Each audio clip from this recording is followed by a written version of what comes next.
यूं तो कम्युनिस्ट आतंकियों के शहरी पैरोकार वामपंथियों के इस आतंकी संगठन को जनजातीय क्षेत्रों में जल जंगल और जमीन की रक्षा करने वाला समूह बताते नहीं थकते हैं। बड़े बड़े लेखों और आयोजित सेमिनारों के माध्यम से इस माओवादी हिंसा को जनजातीय समर्थन मिलने के लंबे चौड़े दावे भी किए जाते रहे, लेकिन वास्तविकता यह है कि माओवादी संगठनों में अधिकांश माओवादी बंदूक के जोर पर बचपन में ही संगठन में शामिल कर लिए जाते हैं। घने जंगलों के बीच सुदूर पिछड़े इलाकों के जनजातीय बच्चों से कम्युनिस्ट आतंकियों द्वारा न सिर्फ इनका बचपन छीन लिया जाता है, बल्कि इतनी छोटी उम्र में ही इन्हें अपने माँ बाप से दूर करके उनके हाथों में लाल आतंक के पर्चे और बंदूकें थमा दी जाती हैं। विडंबना तो यह है कि इन मासूम बच्चों से उनका बचपन छीनने वाले माओवादी इनके माँ बाप की मृत्यु हो जाने पर भी इन लोगों को अंत्येष्टि में शामिल होने से वंचित रखते हैं। यह सारी बातें इसी कमरों के भीतर बैठकर स्वघोषित सामाजिक समानता के प्रणेता बने बुद्धिजीवियों के द्वारा कागज पर बनाई गई एक विशेष विचारधारा को पोषित करने वाली रणनीति का हिस्सा नहीं, अपितु उन लोगों की आप बीती है जिनसे इस बर्बर संगठन के आतंकियों ने इनका बचपन छीन लिया है। यह सारा सच बस्तर पुलिस द्वारा किए गए एक सर्वे में बीते 5-7 वर्षों में आत्मसमर्पण किए गए माओवादियों की जबानी निकलकर बाहर आया था, जिसे बस्तर पुलिस ने वर्ष 2021 में पटल पर रखा था। माओवादी संगठनों के बर्बर चेहरे को बेनकाब करता यह सर्वे उन माओवादियों पर किया गया था जिन पर सरकार ने 5 लाख या उससे अधिक का इनाम घोषित कर रखा था। इस सर्वे में यह निकल कर आया था कि माओवादी अपनी संगठन की शक्ति को बढ़ाने के लिए भोले भाले जनजातीय समूहों में से 15 वर्ष के बच्चों को भी जबरन बंदूक की नोक पर उठा लेते हैं। इन बच्चों में जनजातीय समूहों की लड़कियां भी शामिल होती हैं। बच्चों का अपहरण कर माओवादी उन्हें अपने साथ जंगलों में रहने के लिए न सिर्फ मजबूर करते हैं, बल्कि इतनी छोटी उम्र में ही इनका मानसिक और शारीरिक शोषण भी किया जाता है। साथ ही इतनी कम उम्र से ही इनके दिमाग को लाल आतंक के दिग्भ्रमित विचारधारा से पोषित किया जाता है। बंदूक के जोर पर संगठन में शामिल किए गए इन बच्चों को अपनी मर्जी से कहीं भी आने जाने की अनुमति नहीं होती। इन्हें रोजमर्रा के जीवन में स्वयं को जिंदा रखने की चुनौती के साथ साथ शीर्ष माओवादी कैडरों की जरूरतों का भी ध्यान रखना पड़ता है। करीबन 2 वर्ष के जबरन कराए जाने वाले कड़े प्रशिक्षण के बाद इनके हाथों में बंदूकें थमा दी जाती हैं, और जब तक इनकी उम्र 20 वर्ष की होती है तब तक यह लोग ऑटोमेटिक हथियारों को भी चलाने में माहिर हो चुके हैं। जनजातीय बच्चों की इस नक्सली ट्रेनिंग की एक और सच्चाई हाल ही में फिर सामने आई है।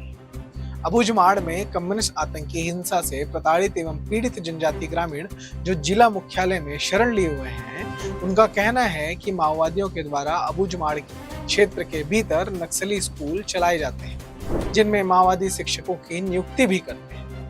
इन जो स्कूलों में माओवादी शिक्षक बच्चों को नक्सलियों का पाठ पढ़ाने के साथ साथ उन्हें शारीरिक ट्रेनिंग भी देते हैं, यानी फिजिकल ट्रेनिंग। विद्यार्थियों जो इस स्कूल में जो बच्चे पढ़ते हैं, उनके मन को बचपन से ही माओवादी विचारधारा से प्रेरित करने का प्रयास किया जाता है। जिला मुख्यालय में मौजूद एक 14 वर्षीय बालक ने अपनी आपबीती बताते हुए कहा कि वह करीबन 2 वर्षों से माओवादियों के इस स्कूल में प्रशिक्षण ले रहा था। उसने बताया कि उस स्कूल में खाने पीने और रहने की भी व्यवस्था की गई थी। वहीं स्कूल का पूरा संचालन नक्सली करते थे। माओवादियों के इस स्कूल में प्रशिक्षण लेने वाले किसी भी बच्चे के परिजन को उस पूरे क्षेत्र के स्कूल विद्यालय परिसर के अंदर नहीं जाने दिया जाता। सिर्फ उनके परिजन ही नहीं, किसी अन्य ग्रामीण को भी अंदर आने की अनुमति नहीं होती। बच्चों को माओवादी विचारधारा की शिक्षा दी जाती है। इन स्कूलों का संचालन अंदरूनी जंगलों में, जो पहले का समय था, वो अंदरूनी जंगलों में खुलकर करते थे, लेकिन बीते मार्च महीने में कांकेर पुलिस के छापे ने माओवादियों को बैकफुट पर लाकर खड़ा कर दिया। कांकेर पुलिस ने माओवादियों के ऐसे ही एक स्कूल पर धावा बोला था। इसके बाद स्कूल में मौजूद माओवादियों को गिरफ्तार कर लिया गया। वहीं स्कूल में मौजूद सभी बच्चे अपने गांव भाग गए। जिला मुख्यालय में मौजूद शरणार्थियों का कहना है कि माओवादियों के इस स्कूल में छोटे बच्चों को तो माओवादी विचार की शिक्षा दी जाती है, लेकिन जो बड़े अर्थात किशोर हैं, उनको अलग स्कूल में बंदूक चलाने से लेकर जंगल की रणनीति की भी ट्रेनिंग दी जाती है। और यह सब कुछ होने के बाद भी माओवादी आंदोलन, जो तथाकथित आंदोलन का रूप कहता है अपने आप को, उससे उनके हितों की पूर्ति नहीं होती है, तो युवावस्था में कदम रख चुके इन लोगों को नपुंसक बनाने के लिए दवाइयों का प्रयोग भी किया जाता है। इस संदर्भ में संगठन के नियम इतने कड़े हैं कि शायद ही कोई इससे बच सकता है। जनजातीय क्षेत्रों के इन युवक युवतियों के साथ तथाकथित लाल क्रांति लाने के नाम पर यह अमानवीय प्रयोग उस माओवादी नेतृत्व को बड़ा ही सहज लगता है, जो अमूमन स्वयं को इससे अलग दिखाता है। दिलचस्प बात तो यह है कि सामाजिक समानता की दुहाई देने वाले इस कम्युनिस्ट आतंकियों के शीर्ष नेतृत्व ने गलियारे के अंतर्गत सदैव ही तेलुगु वर्चस्व को बढ़ावा दिया है।